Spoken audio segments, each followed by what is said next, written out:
Rota placed under Typhoon Condition II and Saipan and Tinian under Tropical Storm Condition II as Mawar makes its way to the Marianas. Rota is the one that's the island is going to experience the brunt of this storm as we know it. Governor Palacios also requested that President Biden issue a pre-landfall disaster declaration to allow federal partners to expand their help. The administration is focused on mobilizing resources, including a generator for the health center, to Rota.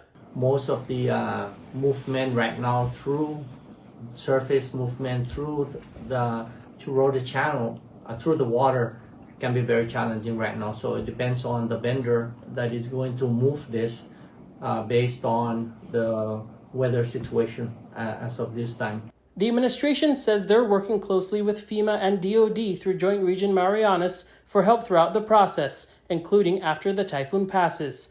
As of 4 p.m. Monday, shelters on Saipan, Tinian, and Rota were activated. Residents are expected to present an ID to enter the shelter and are expected to bring in their own bedding, food, and drinks. We now have our places in order, such as logistics, the planning. The Commonwealth Office of Transit Authority is also providing transportation for those who need it to the shelter. Shelters for people with disabilities are also available on each island.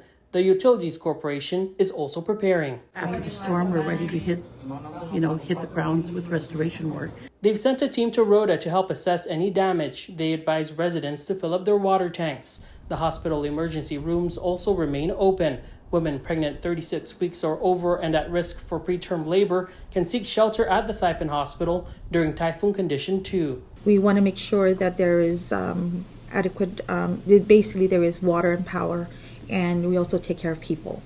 And that includes our workforce as well as the patients. Meanwhile, the Sinamay Attorney General is also bracing for impact. We're issuing a press release today, making sure that businesses and people do not raise their prices because the storm's coming.